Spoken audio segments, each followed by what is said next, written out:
Chine, le Parti communiste aide à trouver l'âme sœur. Notre invité est Eddy Lui Yovo. Il est coach spirituel et consultant en développement personnel. Eddy Lui Yovo, bonjour, vous allez bien? On va parler de la Chine et d'une manière globale de l'Afrique, pourquoi pas le Togo. Vous allez bien? Je vais très bien. Bonsoir, Michel Takpa. Bonsoir. Taux de natalité en berne, mariage qui n'a plus de côte, solitude, la Chine s'inquiète d'une évolution menaçante pour la société et l'activité économique. C'est là qu'intervient la Ligue de la jeunesse communiste qui, grâce à son vaste réseau, tente de jouer les cupidons. Alors, Eddy Yovo, on peut dire la Ligue des jeunes communistes. Le Parti communiste, c'est ce parti qui dirige la Chine depuis 1949. Est-ce qu'on peut dire que le parti essaie de réparer ce qui a été déjà fait? Quelque chose qui a été déjà fait. Oui, en quelque sorte, tout le monde est responsable d'une situation, qu'on le veuille ou non. Et je crois que c'est un pas que le Parti communiste est en train de faire pour pouvoir peut-être corriger ce qu'il a fait de mauvais, Ouais. en quelque sorte. Mais chacun est responsable de la situation, que ce soit les citoyens ou le parti communiste, tout le monde est responsable. Et je crois qu'avec une volonté, ça peut avancer. Alors, les chiffres sont inquiétants. Eddy Lui Yovo, le mariage a perdu de sa popularité en Chine. En 2020, déjà, plus de 8,14 millions de couples se sont mariés alors qu'ils étaient 13,47 millions en 2013. La différence, elle est nette. Effectivement, c'est vraiment effrayant, étant donné que nous savons que la vie de couple est quelque chose qui régit notre société et cela crée l'équilibre général. Lorsque les gens sont en couple et que ça fonctionne, la famille fonctionne, les enfants évoluent et tout peut aller correctement. Mais du moment où on doit vivre de façon séparée, là, en ce moment, ça devient tellement inquiétant. Ça devient inquiétant. C'est inquiétant. Qu'est-ce qui peut être à la base de cela? Qu'est-ce qui peut en Chine être la cause de ce qui arrive aujourd'hui? Je crois bien que ce qui arrive en Chine est un peu généralisé. On peut le retrouver un peu partout.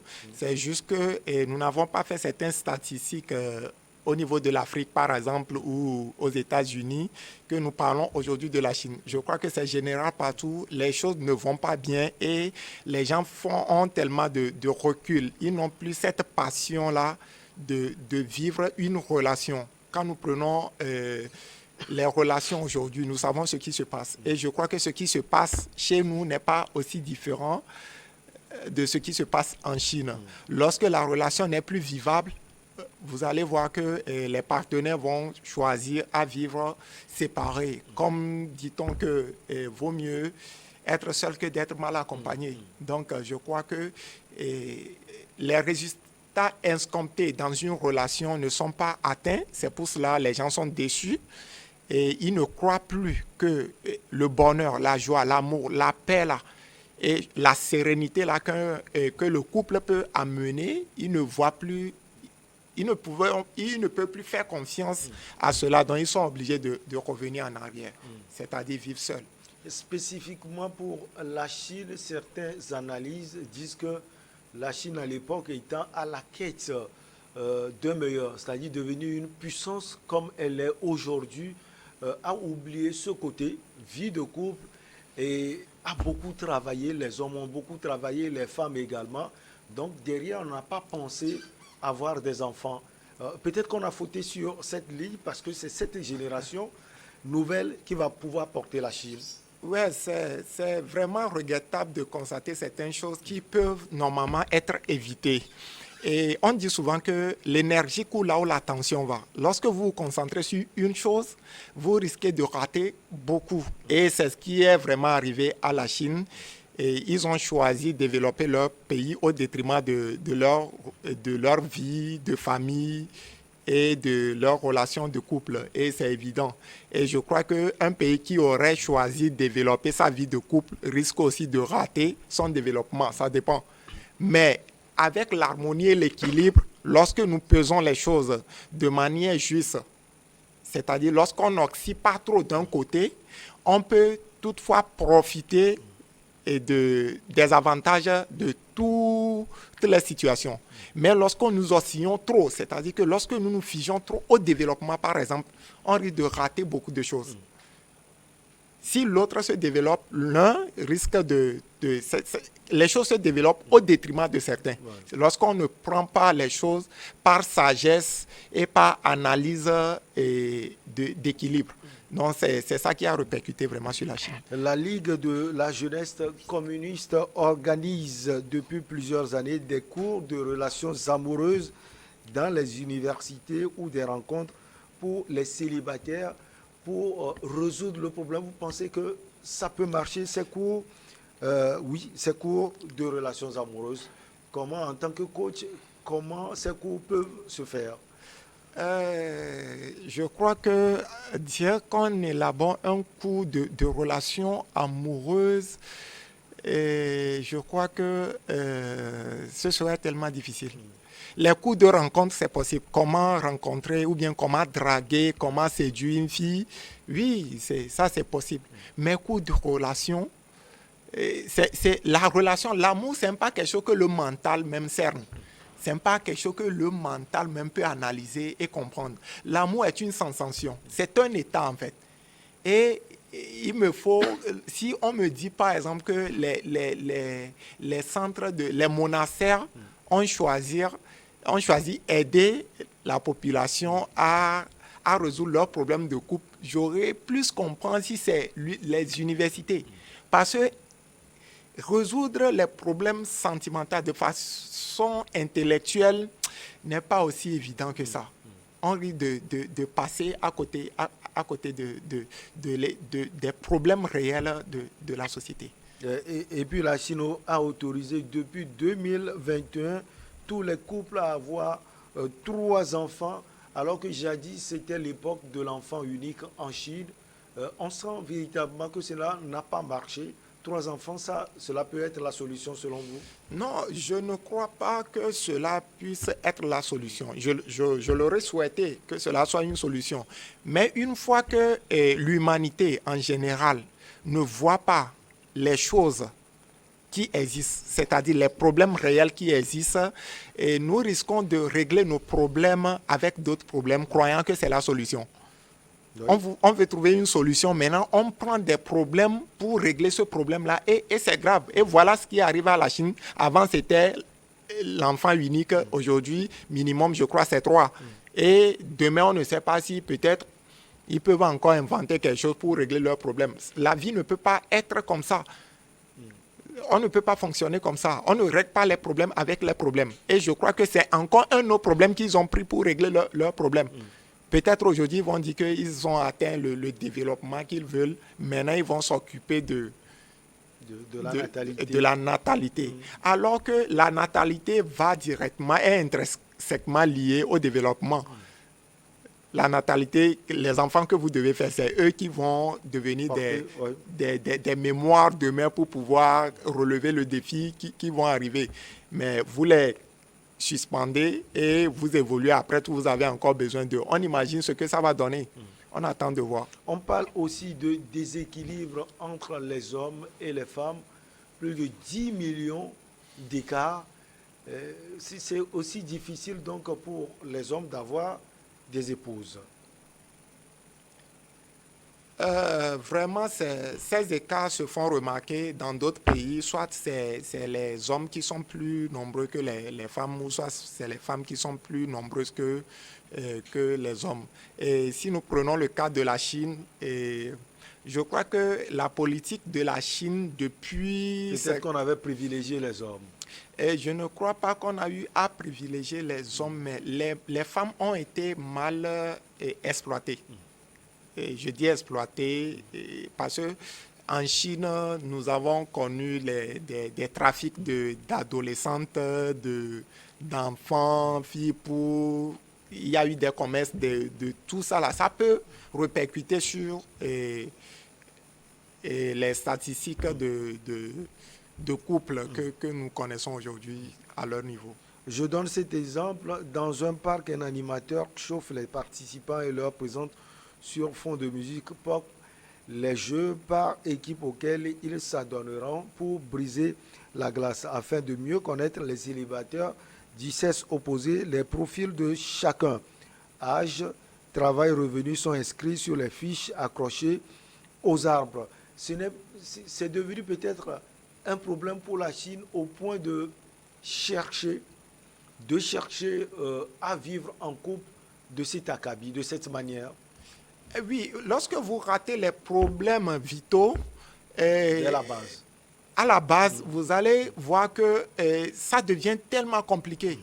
Lorsque vous préférez les choses qui ne sont pas importantes aux choses qui sont plus importantes pour vous, et vous allez voir qu'après, vous aurez énormément de problèmes. Et s'ils ne se reconnaissent pas, c'est-à-dire si la population ne se ressaisit pas correctement, vous allez voir qu'ils vont encore commettre des erreurs pour régler leurs erreurs. Ça ne sera que ça.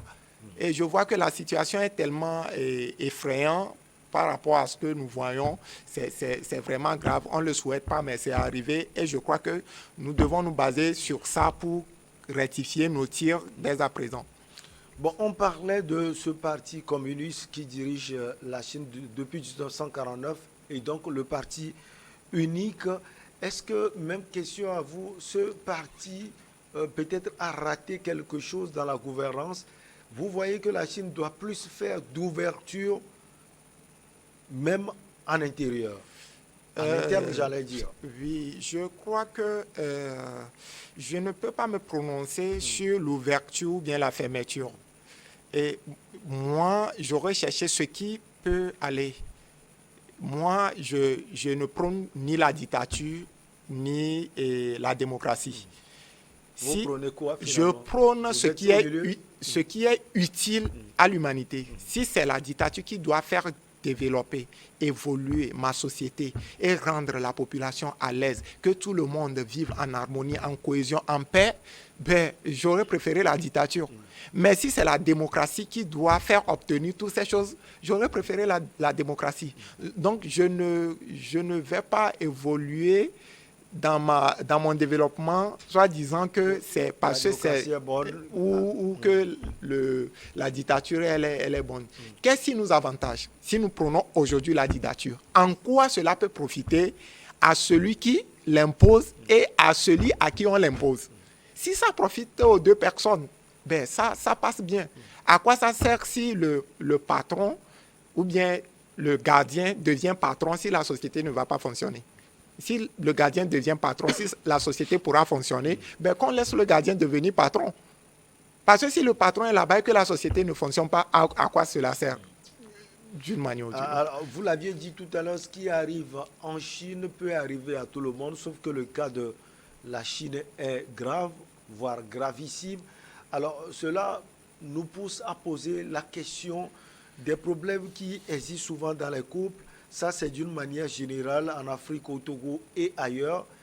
Selon vous, quels sont ces problèmes? Ces problèmes sont tellement multiples, mais le nœud du problème, c'est ce qui forme le couple, en fait. Je ne crois pas que les problèmes soient extérieurs au couple. Et je prends un exemple. Lorsque vous n'arrivez pas à vous comprendre dans une relation, il est très facile que cette relation dégénère. Mais lorsque vous avez un malade, ou bien vous avez votre enfant qui est malade, vous allez voir que vous pouvez vous réunir et trouver une solution à ce problème. Ça, nous l'appelons vraiment un problème qu'on peut régler. En ce moment, le couple est en mesure de régler le problème. Mais lorsque nous prenons nos manies, nos caprices internes et les poser comme problème dans un couple, ça ne fonctionne pas et nous croyons que les problèmes viennent de l'extérieur. C'est l'autre qui n'est pas bon. Moi, je suis tellement parfait que c'est ce qu'il fait qui n'est pas bien. Si ça doit fonctionner, il faut que lui devienne comme moi. C'est ça qui rend la chose très compliquée. Parce que tu n'acceptes pas l'autre tel qu'il est. Avant de vouloir chercher sa meilleure version, tu veux directement que la personne soit comme toi. C'est comme si une couleur choisit à ce que toutes les couleurs deviennent comme comme lui. Et on aura ici tout en vert, micro vert, écran vert, tout en vert. Ça ne sert à rien. C'est la diversité qui crée l'harmonie et la beauté de toutes choses. Donc, vous devez accepter d'être différent dans une relation. Donc, les vrais problèmes de la relation ne sont jamais sérieux, mais c'est interne. Nous portons les problèmes en nous-mêmes. Ce sont nos caprices qui nous font créer les problèmes. Les problèmes en elles-mêmes n'existent pas. En eux-mêmes n'existent pas. Vous voulez dire que non seulement les problèmes, mais aussi peut-être la capacité des gens à aller au-delà des difficultés qui se présentent des fois. Oui, vraiment. Il y a cette capacité-là à développer, mais ce n'est pas aussi important lorsque vous prenez l'acceptation. Quand vous prenez l'acceptation, les choses sont plus faciles. C'est comme si vous vous alignez au lieu de vouloir vous battre. Lorsque vous prenez l'acceptation, j'accepte l'autre tel qu'il est. Je veux qu'il soit comme ça. Mais pour le moment, j'accepte qu'il soit ce qu'il est. Maintenant, on va voir comment évoluer pour que la personne-là devienne telle personne que je veux. Et moi, de mon côté, est-ce que moi, je suis tellement parfait, je suis accompli? Est-ce que moi, je n'ai pas besoin d'évoluer? Si oui, alors vous devez vous accepter aussi, c'est-à-dire couper les remords, les culpabilités que vous avez en vous et embrasser la vie. C'est cet état-là qui nous manque et que nous manquons directement la volonté dans le couple et que nous préférons rabattre nos défauts sur l'autre. Et quand c'est comme ça, le couple devient invivable et ça ne peut pas marcher. Ce qui arrive aussi n'est pas dû à la politique de la Chine et dit lui Yovo, qu'on voit d'autres pays, d'autres nationalités, d'autres puissances, la France, la Russie et autres. On voit ces puissances, bref, ces pays. Les hommes viennent épouser des femmes en Afrique ou les femmes africaines vont épouser des hommes et vice-versa. Alors qu'en Chine, c'est rarissime de voir une Chinoise peut-être avec un Africain. La Chine doit revoir sa politique selon vous?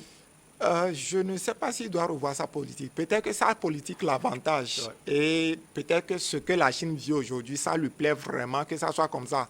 Et que ça leur amuse de régler ces petits problèmes. Moi, tout ce que je sais, moi, je ne peux pas me renfermer sur moi-même. Ça ne m'aide pas. C'est pour cela que je suis ouvert. Si quelqu'un trouve que lui va se renfermer sur lui-même, comme par exemple, nous prenons le cas de la Chine. La Chine est renfermée sur lui-même, il veut tout faire sur elle-même et elle veut tout faire et se cacher. Je crois qu'il se coupe du reste du monde. Si cela a l'avantage, là, il continue. Mais moi, je ne crois pas que ce que la Chine subit est par rapport aux solutions qui cherchent à ces problèmes, que ce renfermisme-là, l'avantage. Justement, parlant des solutions, on l'a dit tout à l'heure, les cours sont organisés par les jeunes du Parti communiste. Les autorités ont appelé également les couples à avoir plus d'enfants, 3 au moins. Alors, vous proposez également d'autres solutions, non seulement pour la Chine, mais également pour d'autres pays qui ont de tels genres de problèmes? Je ne crois pas vouloir proposer une solution. Ils ont déjà la solution. Et j'imagine un grand pays qui est en mesure d'interdire à sa population de ne pas engendrer des futures générations. Et d'un seul coup... Peut-être trop engendrer, parce que quand vous prenez les Africains, ils en font beaucoup. Et ça gêne aussi les gouvernants dans la gestion des choses. Oui, je crois bien que c'est un problème qui n'a pas été touché depuis la base. Et je reviens toujours à parler de notre ego. Imagine la manière dont la Terre est tellement vaste. Les ressources qui sont sur la Terre. Ces ressources sont réparties par le Créateur. Et maintenant, l'humanité a décidé de prendre en charge certaines choses et dire que maintenant, c'est comme ça les choses doivent évoluer. On aura des problèmes. La Chine a choisi un système de gouvernance qui, chaque fois, qui était une solution selon eux, et après qui va devenir un problème. Et c'est ce qui arrive. Et lorsqu'ils ne reviennent pas sur eux-mêmes pour comprendre l'essence réelle de leurs problèmes, ils vont toujours vivre dans ce cercle vicieux, infernal, chaque jour. Exemple, en Chine, par exemple, le pouvoir pousse également pour que les femmes rejoignent l'institution du mariage. Euh, Cela veut dire peut-être que les femmes ont été aussi écartées depuis des années sur la gestion de certaines choses. Eh oui, et moi d'ailleurs, je trouve certaines choses absurdes. Laquelle? Par exemple, le- ce qui doit ce qui émane de la volonté de quelqu'un, on le prend pour obligation. Le fait de vouloir engendrer un enfant. C'est une volonté, c'est par amour, c'est avec le pouvoir d'amour que je vais vouloir me marier ou engendrer un enfant. Maintenant, quand ça devient une obligation, je crois que ça ne peut jamais être vivable. Si on doit m'obliger avant d'avoir une femme ou m'obliger à avoir un nombre d'enfants, peut-être je vais seulement avoir un seul pour témoigner mon amour pour eux. Maintenant, on m'oblige d'avoir 3. Vous imaginez ce que ça peut donner au niveau de l'éducation? Je vais seulement préférer un. Parce que selon moi, mon plan intérieur, ma capacité, je compte entretenir seulement un. C'est le talent que moi-même je crois avoir. Maintenant, on m'oblige à avoir 3. Moi, pour faire évoluer la société, peut-être je choisis ne pas avoir une femme, ou bien si je suis une femme, je choisis ne pas me marier, avoir un époux. Maintenant, on m'oblige maintenant à avoir un époux, ou bien une épouse. Vous voyez comment nous préférons agir sans jouer notre rôle.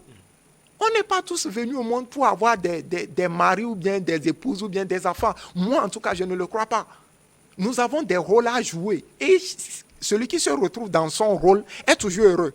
Il se sent tellement bien dans sa plénitude, dans sa félicité. C'est quand nous ratons notre mission, notre rôle, que nous croyons que les choses extérieures sont en mesure de compenser cela. Et malheureusement, on est déçu. Parce que ce n'est jamais le cas. Ça n'a jamais été comblé. Donc, pour moi, la Chine doit revoir tous ces plans qu'il mène. Ces plans sont trop mentaux. C'est trop intellectuel. On doit aussi s'en tenir à la sensation, à la pulsion de la population. La manière dont le cœur est cosmique, non, le cœur général de la population bat. La manière dont le sang général de la population circule. Lorsqu'on ne tourne pas notre regard, notre attention, lorsque notre attention n'est pas portée à ce niveau, nous allons prendre des choses extérieures pour régler les choses, les institutions, créer des règles, inventer des robots sexuels, créer des choses bizarres, des choses absurdes qui n'ont pas leur utilité. Vous avez vu ce qui s'est passé tout récemment, des choses, l'avancée de la technologie, croyant pouvoir résoudre les problèmes sexuels et autres. Vous avez vu ce que ça a donné. C'est passé dans les archives quelques minutes près. Vous voyez un peu. Donc, on doit trouver l'essence réelle. La technologie ne peut pas résoudre le problème. Selon vous, quelles peuvent être les solutions? Le dialogue, la communication et autres? Effectivement, mais la technologie peut résoudre, mais pas la technologie extérieure. Non. On ne peut pas remplir le vide intérieur par les éléments extérieurs. Ce n'est pas possible. Un cadeau ne peut pas annuler toute une blessure émotionnelle qu'on a créée en toi. Imagine que, voilà, vous êtes dans un couple et toi, tu n'aimes pas la trahison parce que tu juges que ce n'est pas bon pour votre relation. Et voilà, ton mari le fait, soit il a des enfants dehors et puis il revient, il t'achète des jets privés. Tu crois que vraiment ça peut effacer la douleur là comme ça? La chose extérieure là peut effacer parce que tu as un jet privé. Tu vas rentrer dans ce jet privé maintes fois et puis tu seras... Mais la colère sera là. Je serai toujours là. Donc moi je le dis de façon universelle. Lorsqu'on ne retourne pas à notre intérieur, il est très difficile, voire impossible de trouver des solutions à nos problèmes. Parce que l'intérieur est ce qui est réel. L'extérieur est l'apparence. C'est ce que nous ne savons pas. C'est pour cela que nous créons des institutions, des règles pour pouvoir résoudre nos problèmes. Et ça n'a jamais été résolu jusqu'alors. Les problèmes se multiplient. On voit la solution qu'on vient de trouver quelques minutes plus tard devient le problème qu'on doit résoudre. Et l'humanité fonctionne de la même manière. Moi, je trouve ça un peu absurde. Mais on est dedans. On est dedans. Eddy Louis Yovo, nous sommes presque au terme de notre entretien. Peut-être qu'à partir de l'exemple de la Chine, de l'Afrique, du Togo, vous voulez ajouter quelque chose sur une question qui n'a pas été posée. Je crois que les questions sont posées et c'est le manque de volonté d'agir qui amène beaucoup de questions. Parce que c'est le manque de volonté d'agir qui amène les problèmes et les problèmes là suscitent beaucoup de questions. Et lorsque chacun se ressaisit et que nous agissons à bon et due forme, vous aurez qu'il manquera beaucoup de questions parce qu'il n'y aura plus assez de problèmes. Et lorsqu'il y a assez de solutions, on n'a plus besoin de questions. Donc, et ce que moi je vais dire, c'est que chacun développe cette volonté-là de contribuer à la construction de l'univers, pas seulement dans des choses égotiques et autres. Donc, je vous remercie beaucoup. Merci également à vous. Vous êtes coach spirituel et consultant en développement personnel. Ça a été un plaisir de vous avoir sur ce plateau.